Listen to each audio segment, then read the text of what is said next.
What's up, boys and girls? I was just on Hannah Chapman's podcast, and we go deep into all the different ways I'm using AI in my business. I thought it's super valuable. It's going to be really helpful to you. So I'm sharing it here on the After Hours Entrepreneur. Thanks for subbing. Let's get into the episode.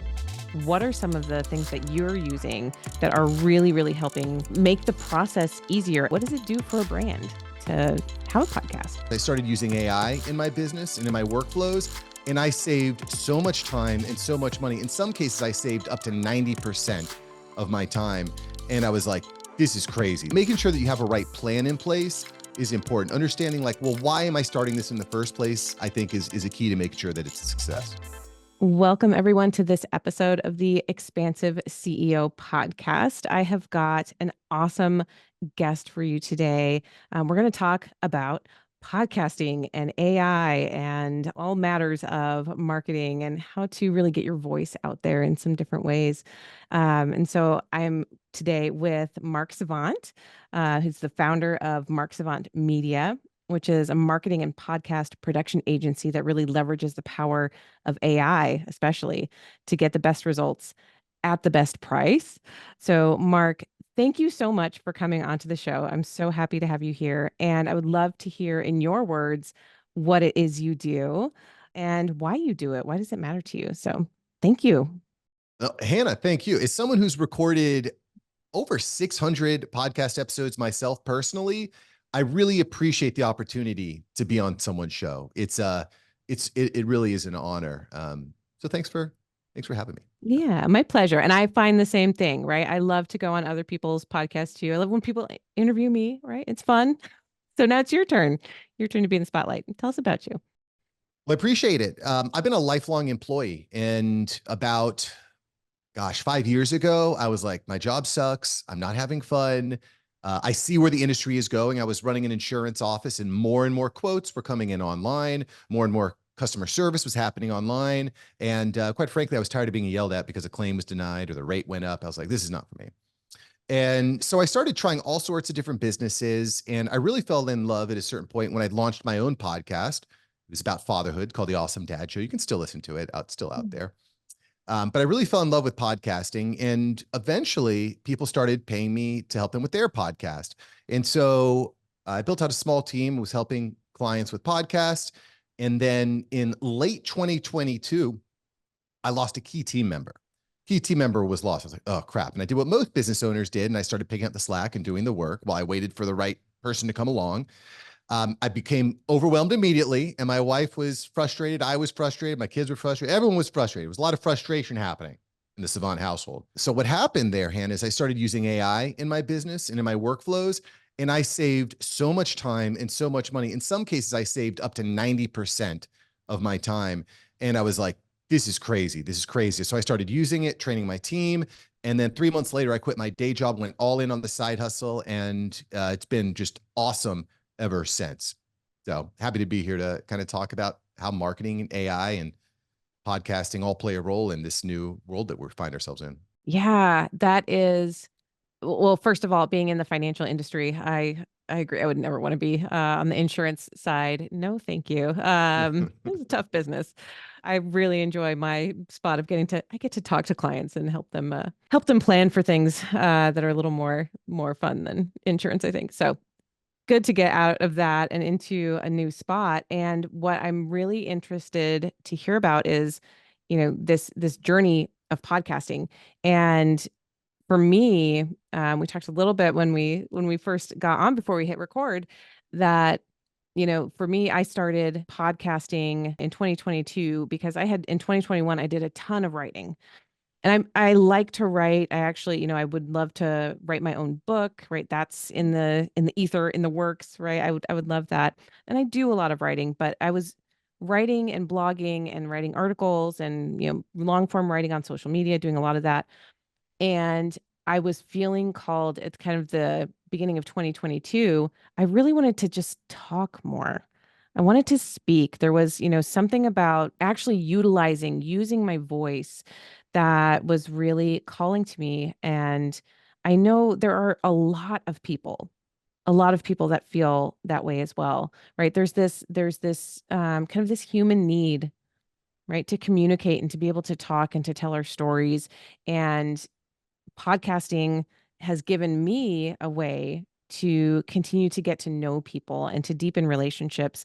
And, all of the interview episodes that I get to do, I like really get to know people. And most of the time it's like, okay, when are we doing another episode? Because that was fun just to spend that time together connecting. And so, from a podcast standpoint, and from people like anyone who's listening who's like, I've wanted to do this for a long time, I'm just not quite sure how to get started.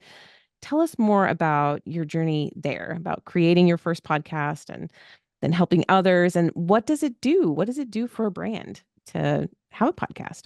Well, it's everything. It's helps you to build know, like, and trust, which is, in my opinion, the most valuable asset that we can have as individuals and as companies.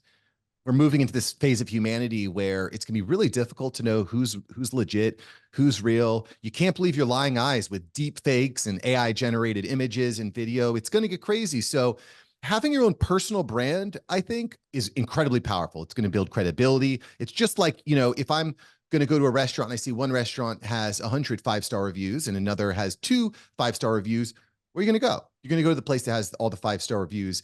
And just to kind of be clear, I look at podcasting a little bit differently than some traditional podcasters look at it. To me, podcasting is more than just an audio file on iTunes. It's all the content that is able to be created based on the audio and video medium. Right now, we're here on Zoom. We're getting a high quality video, we're getting high quality audio, and then we can repurpose that into an email, into a blog. This is on iTunes. It's going to be on Spotify. We can put it on YouTube. We can turn it into LinkedIn content. We can turn it into Instagram, TikTok, Snapchat. Heck, we'll probably be turning this into VR pretty soon. So it's in my opinion, the best bang for your buck. It's the most efficient way of creating content in a digital world where everybody's making decisions and everybody is living. Because I can hop on a 30-minute Zoom call with someone interesting to build rapport, to build a relationship. Maybe they're my ideal client. Maybe they're a gatekeeper. Maybe they're a potential referral partner. Maybe it's someone I just want to ask questions to. Right? I had Neil Patel. He's the biggest SEO marketer in the world. I had Neil Patel on my show, and I just asked him questions about how to do SEO better. I had Pat Flynn on my show. I asked him questions about how he's using AI. So it gives you access. But to tie a bow on this idea here is that this idea of getting on 30-minute Zoom calls and creating all this content is the most cost-effective and time-efficient way to create content and to reach new people and to turn cold leads into warm. Yes, I've started experiencing this. And I would say, so this is another piece that I want to kind of like talk about a little bit, are expectations around what's actually going to happen, right? When you start podcasting. Because I would say, like, for probably at least the first year, I'd notice I put everything on YouTube at first. And then starting in 2023, is when I actually put everything out onto podcast platforms, Apple, Spotify, Google, all the stuff. And, I could watch and see the downloads and see, okay, people are listening around different parts of the world. And, this is what it's doing on YouTube. This is what it's doing on, the other platforms. But it took probably a good year before I started getting people who were like, oh, I've listened to that one 3 times because it was so good. Or, like that kind of thing. That's when the momentum started moving.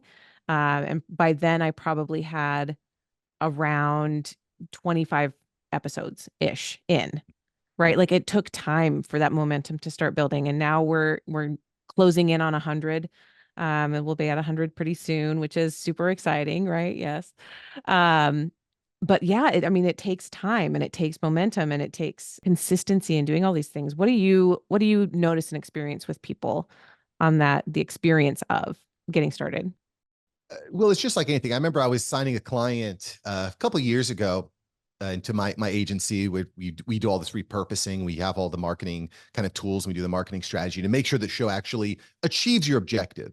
And this client at the time said, well, what's your goal with this podcast? They're like, well, by the end of year 1, I want 1 million downloads and we want to generate $100,000 in ad revenue. I'm like, okay, so let's tether expectations a little bit here. Like, Shoot for the stars. I'm all about dreaming. Like, let's dream. Let's have a big dream. Let's have a vision. Like, I love that.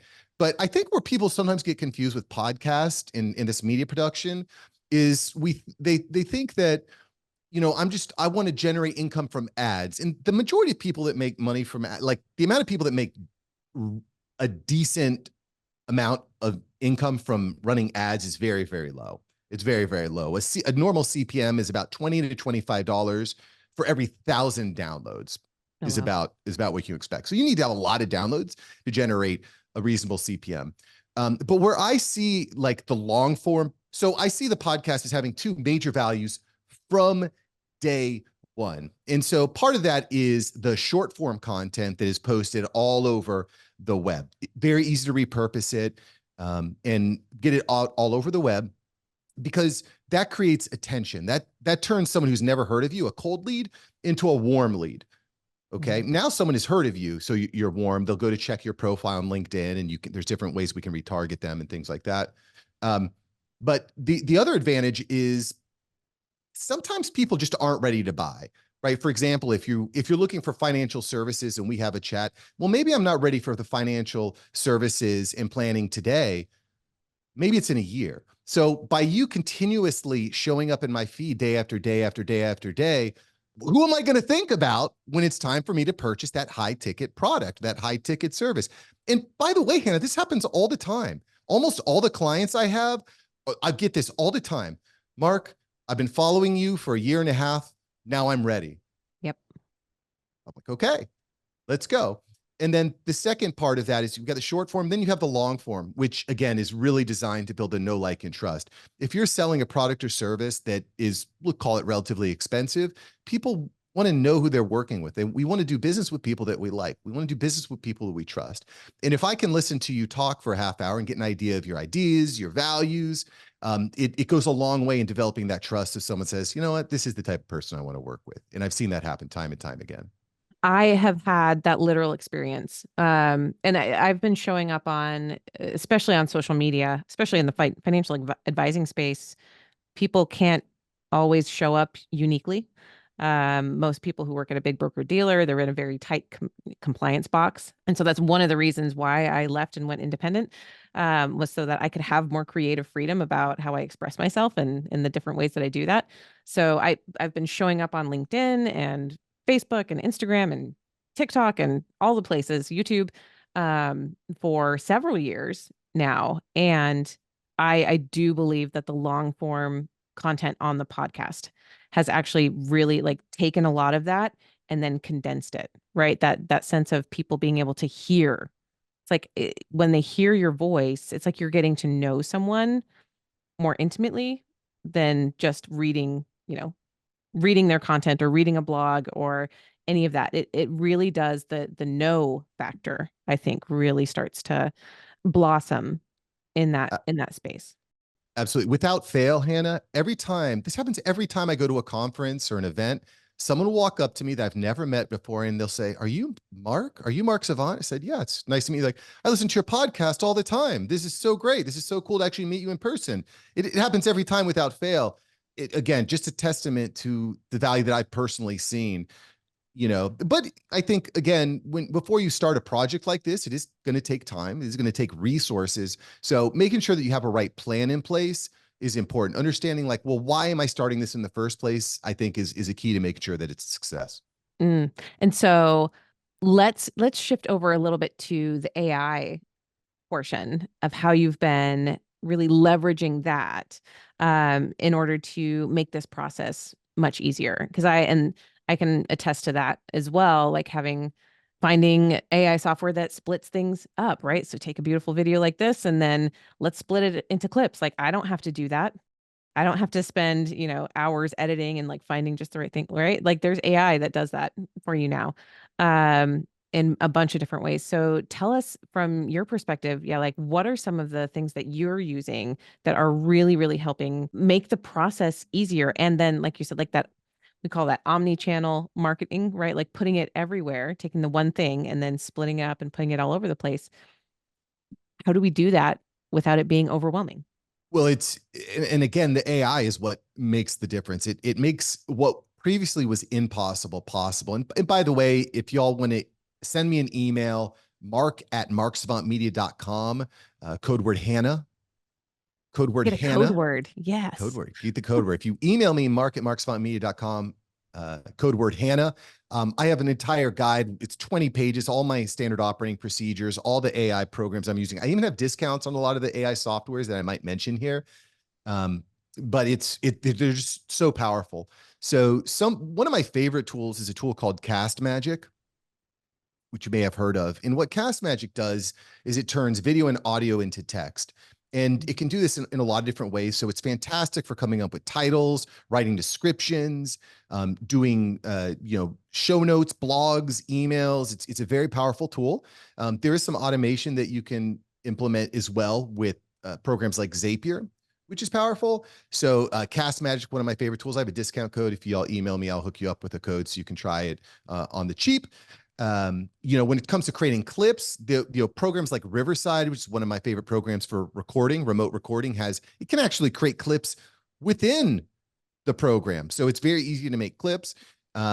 You can also use tools like Opus clips to make clips. So those are some of my favorite tools, just a few of the tools. Descript is a very powerful tool for editing audio and video.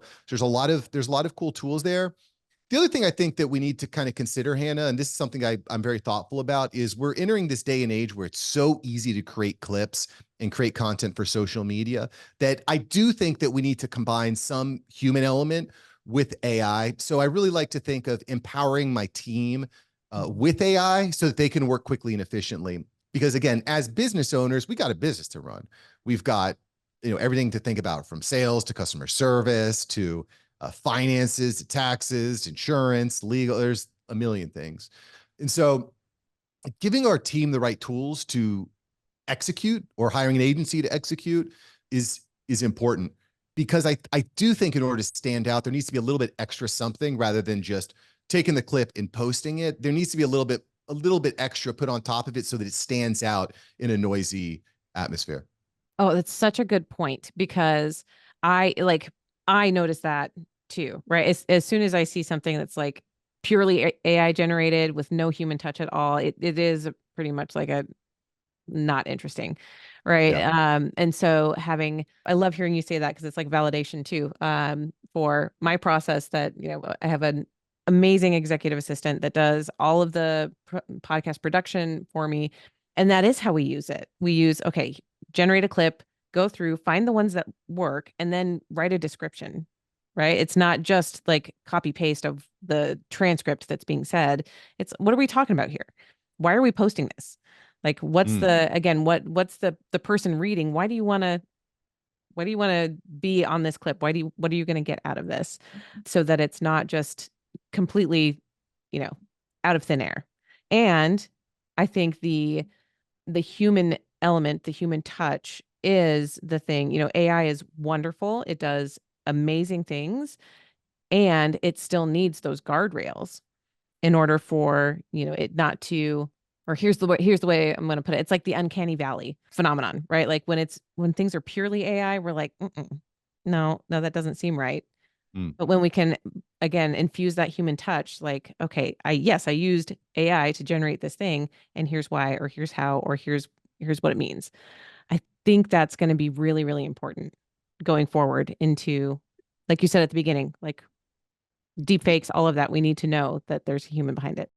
Using AI, whether it's for this or for your marketing, your copywriting, or for analysis, consulting, coach, learning how to use AI is going to be the most important skill over the next several years. It's not close, and because it's an empowering tool. A few years ago, you would need a team of 4 or 5 people to execute what one person can do in half the time now. Mm-hmm. So I'm kind of conflicted on this, Hannah, because on one hand, I don't necessarily, people say, well, AI won't replace humans. Humans using AI will replace humans. But I look at them like, it's the same damn thing. It still means that job that was there before doesn't exist, because what used to take 10 people now takes 1 person. Mm-hmm. So the people, the businesses, the executives, The people that are using the AI are going to flourish. The people that are late, I'm sorry, but there's going to be a lot. This is to me one of the biggest problems. It is not, the politicians talk about a lot of stuff, but they're not talking about the massive job displacement that's coming right now. I'll give you an example. Walmart is planning to automate 63% of their stores within the next 3 years. And Walmart is the biggest employer in the United States. Wow. Retail is the #1 employer in the United States. There's more people working in retail than any other industry, more jobs. Walmart is going to set the standard at 63% automated. What do you think all the other companies are going to do? So it's learning how to leverage these tools. It's going to be incredibly important to be a relevant piece of the market. It's going to be everything. Yeah, and it's super interesting that you're bringing that into the conversation, because on Fridays, I do Investment Friday episodes with my chief investment officer at Juncture Wealth Strategies, and we talk about this. When I want to say maybe even a month, maybe 2 months ago, talking about how AI in particular, right, it is going to lead to the next jump in productivity. And productivity doesn't necessarily mean that the people are being more productive. It just means that more work is able to get done, which is what is also like enabling the market, right? So the S&P 500, the NASDAQ, our big companies, and even filtering down then to our medium-sized and small companies. That's exactly what you're saying. Like, those who are leveraging AI are going to have such a massive boost in their bottom line productivity that the market will continue to expand and grow. But you're right. Like, where do those displaced workers go? So it's going to be more of a like understanding where the skill sets need to be, right? Especially for my kids are Gen Alpha. I have 13, 11, and almost 9 are my kids' ages. Even Gen Zers, who are the next age up, the kids graduating from college, right? And now young adults. What skills do you need to have in order to actually be relevant in the marketplace for a long period of time? Well, and the answer is we don't know. The world is changing so fast. The world in 10 years is going to be unrecognizable. Everything is going to be so different. It's hard to make predictions. So I really feel that the key is leveraging and testing and just learning this stuff now. I'll give you another specific example. My agency is growing. My marketing and podcast production agency is growing. And so I'm going out to hire new people. Okay. And we can talk about some of the ways I'm using AI in this process too, if you like, which is kind of cool. But, I was interviewing someone the other day who's referred to me by someone. I was talking, I said, well, how are you using AI in editing right now? I was like, I'm not, I don't really like AI. It's taken away from creators. And I said, all right, cool. Well, basically that's the end of the interview, because not that I don't like you, not because you don't do good work, but I'm going to have to pay you 10 times as much as I would someone who's using AI, because what's going to take you 2 to 3 hours to do, I can hire someone that can do it in 10 minutes. Mm-hmm. There's no possible way I could hire you, because you're not going to be competitive in the marketplace. So testing and trying these tools now is what I try to preach is, here's an idea. Here's a tool. If you're not learning this stuff now, you're going to be displaced for this exact reason. You're not going to be able to keep up with the people that are. And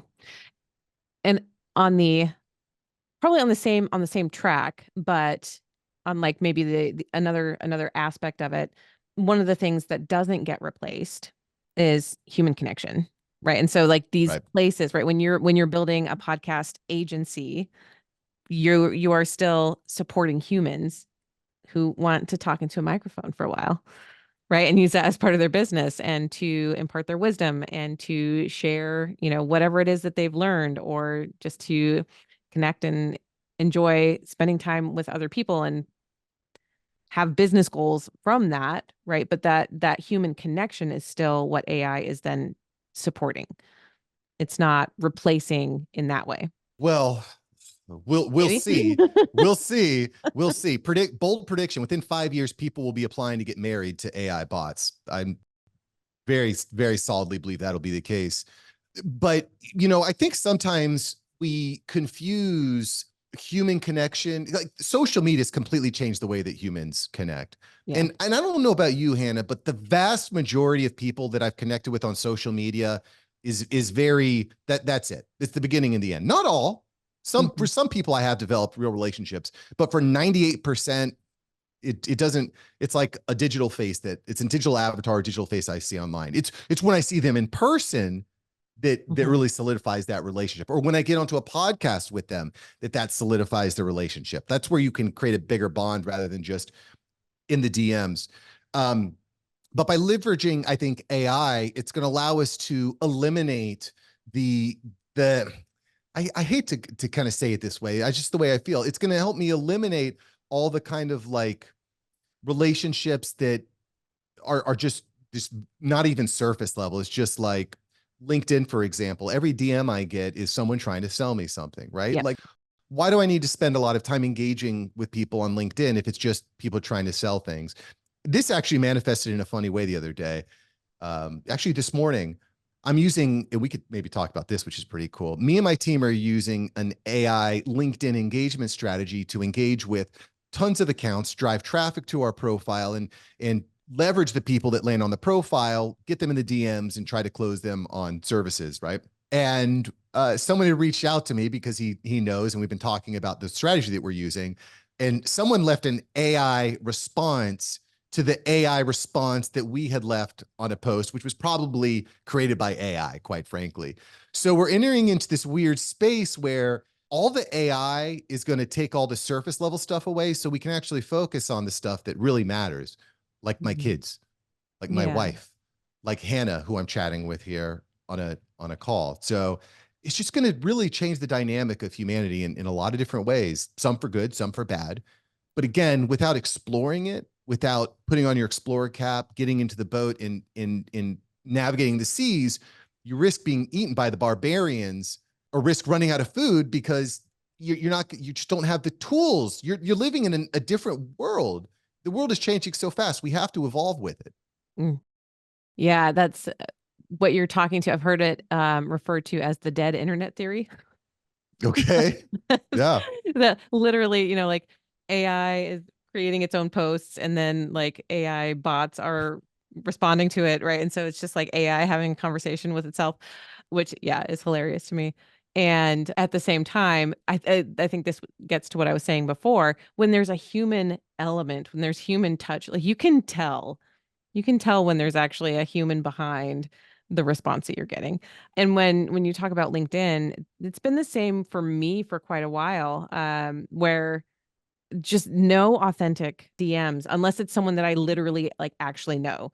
That's just like, oh, hey, I saw this thing here and wanted to send it to you, right? And so if it's a person that I actually have met before, I'm like, oh yeah, I will read that message. But otherwise, it's all people just trying to sell. It's completely flooded. In the side issue is, as you spread your message, as you're online more, as more people get to know you, we have to be more protective of our time, I think, because I could spend all day just responding to DMs. I could literally spend my entire day just responding to DMs, but that doesn't grow my business. It doesn't grow my relationship with the people that matter. So I think that AIs could present some really unique ways to filter out the stuff that's not good for either. But the people that get through will be the people that we make real relationships with. Yeah, that's a good point. And I think what I'm feeling, with that is like I wouldn't say something I'm struggling with, but something that I'm like examining and looking at right now is the visibility factor and what types of visibility are actually helpful, meaningful, drive my businesses forward, right? What is that? What is the most beneficial type of visibility? And for my purposes, I think the things that I have been landing on, one, the podcast is phenomenal, right? It is really a good tool. And again, it's fun and I get to talk. And there are other new ways to iterate through that. I have some different ideas that I'll be implementing even in the next couple of months, right? To make it even more me and being actually like physically on stage in a room full of people. That is the other piece, and having conversations with groups of people. So it's the way that I'm kind of like internalizing this now is the sense of me actually meeting people. And like you said before, it doesn't mean they're ready to buy at that moment. Sure, there might be some people who have like, oh yeah, I actually like my financial advisor just died and I need someone new, right? That happens sometimes. But really, especially in an industry like mine where it does take a good bit of trust, right? The know and like are great. The trust is actually really, really important before someone will talk to me about their money Right. and like trust me with their life savings and, all of that. Like it's a very vulnerable, tender piece of their life. So being able to be on stage, be in person with people, and then they get to know me. Then they go listen to the podcast. Then they go find me on LinkedIn and see, again, the clips from the podcast, right, that are being posted. That all of that social proof is supporting them already having had an experience of me in some way. And so there, like that aspect of what are the ways that you are currently creating visibility for yourself and for your business, whether it's your personal brand or your, you know, specific business or whatever it is that you do, what aspects of visibility are actually driving your business forward? Do you have any thoughts on that? Well, it's all been this format of remote video calls being broken into tons of different pieces of content. But we do need to start at the top. I think is to like, why have a podcast in the first place? And to me, it generally comes down to a few different reasons. One of which is I want to build my brand, right? I want to build know, like, and trust. I want to build up my brand because if we don't exist online, we don't exist for most businesses now. Mhm. So I want to build my personal brand. I want to grow my professional network. I want to have people I can reach out to when I have an issue. I want to build that up. Or I want to drive sales to my business. And for B2B, I think podcasting is an incredibly powerful tool because we talked about this a moment ago. Most of the people that reach out on LinkedIn are just like wall of text plus link to buy, right? But when you have a podcast and you can easily identify your ideal client and you can easily identify the gatekeeper to your ideal client, well, now all we need to do is it's just a numbers game. We just need to go out and reach out to our ideal client and their gatekeepers and invite them onto our show. We invite them onto our show. We build rapport. We build know, like, and trust. We've given them platform. We've shared their message. People do business with people they like. If you invite them on, you're leading with value. They're coming on. They like you. Well, that's when we put them into funnels and automations to deliver more value, and then more value, and then more value. And then we say, hey, by the way, if I can ever be of service to you, I'm here. Okay. And then I'm showing up in their feed. If they're not ready to buy there, I'm showing up in their feed day in, day out, very consistently. So when they are ready, or when they're ready to refer someone, you're that person. So I think that's probably one of the most underrated ways to use podcasts. There's different formats. I was even on a podcast for someone the other day. It was a 60-second podcast, It's impressive. which I went through his entire funnel because it's actually not a podcast at that point, my opinion. It's just it's just a way of getting your leads on the call. But frankly, I didn't like his funnel too much, but Mm.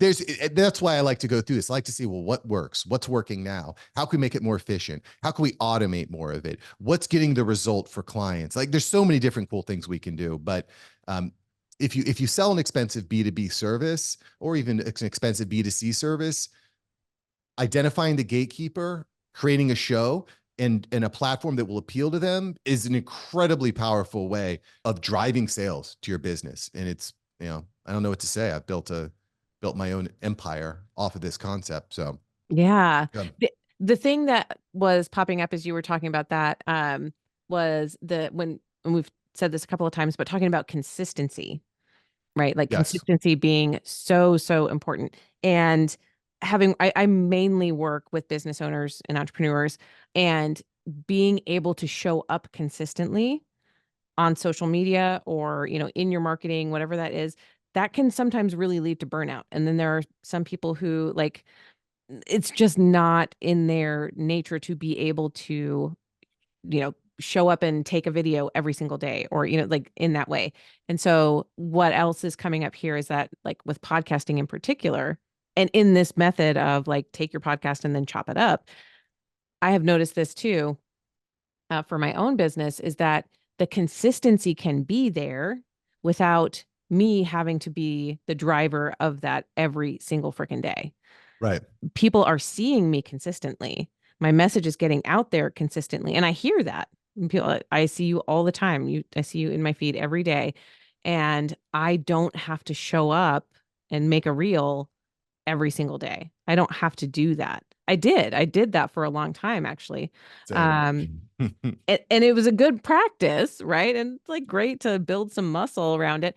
But as soon as I realized that, like, oh, I don't have this is my key too, is that when I feel like I don't have anything to say, like I don't even have anything to say, I'm like, whoa, that's not true. But Yeah. I'm like burned out from it. That's my clue to be like, hey, you need to do this a little differently.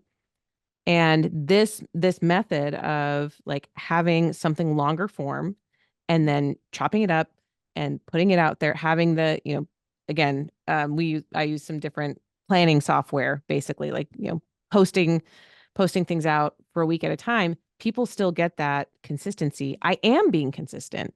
I don't even have to pretend. Like I'm still being consistent here. It's just that I don't have to be the one carrying that energy all the time. I love that. It's amazing. It's amazing. It doesn't serve you, your clients, your customers, your team to do work that you don't have to do. I know it can be very easy to get caught up in the hamster wheel, but Mm-hmm. it, it doesn't serve you. Put a plan in place, put the systems in place, put the people in place, and the rest just, it makes it so that's the only way I could have gotten to 600 plus episodes is by having the systems in place. 1,000 YouTube videos. Oh, we posted maybe 2,000 YouTube videos across multiple channels now. I just wouldn't have been able to do it without the teams and the systems in place. Yeah. So, okay, in our last few minutes here, I want to hear more about, so like, what are some of the podcasts that you have? You mentioned your first one that's still out there in the ether, but like, what are you up to now? Like, what's going on?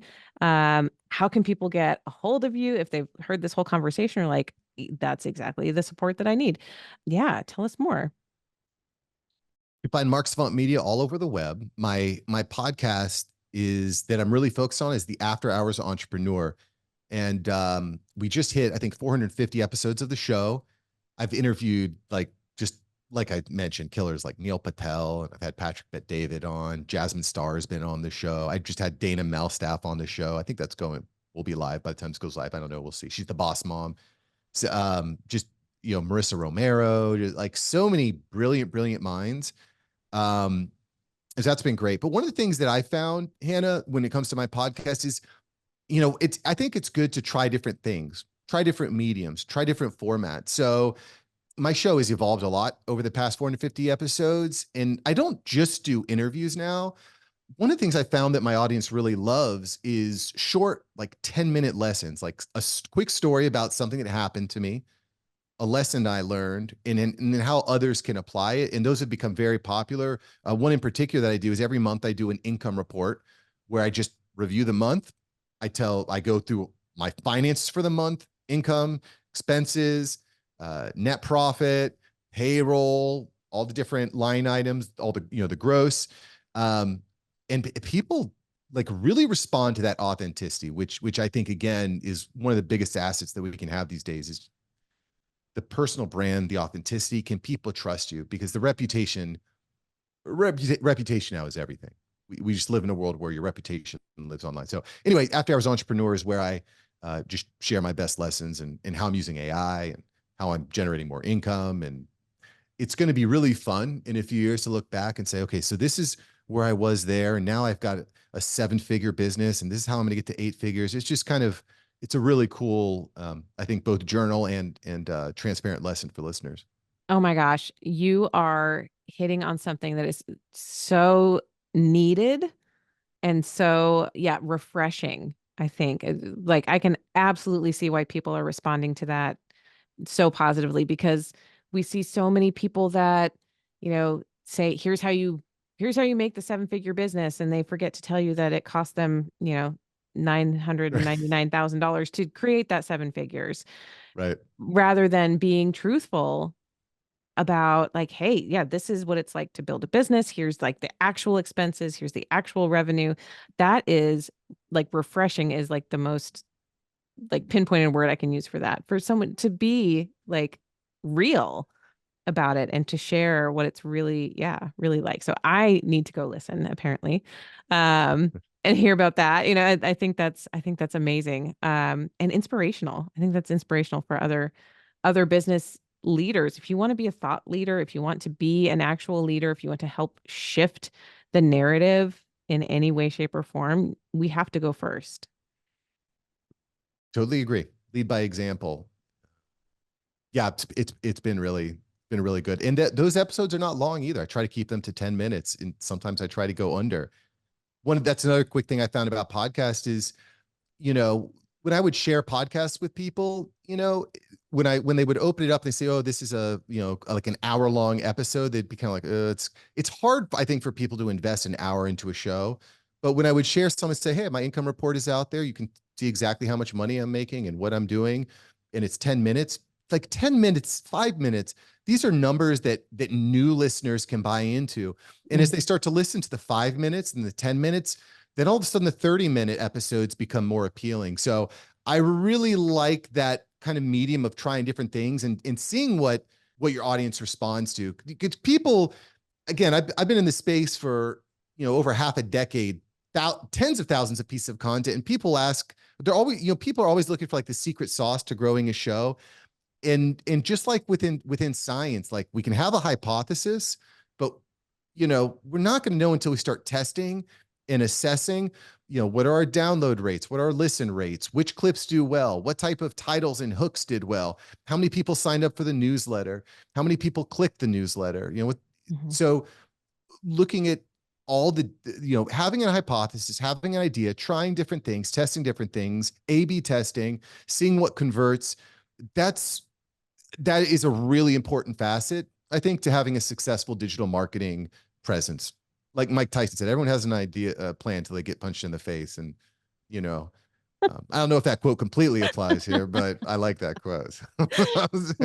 Had to shoehorn it in there. No, I love that. Right. Yeah. Like, I think it fits in the way that, like, you have your plan until you actually execute it and see what's actually coming from it. Right. And then you have to be able to adjust, pivot, recalibrate, all of those things. So, well, Mark, thank you so much for being on the podcast today. It was wonderful to have you. All of the ways to connect with you will be in the show notes in case anyone wants to find. But like you said, Mark Savant Media, everywhere. Just look for it, right? Google, super easy. And find you wherever you're at. So thank you again for being on the podcast. I appreciate you. Thank you, Hannah.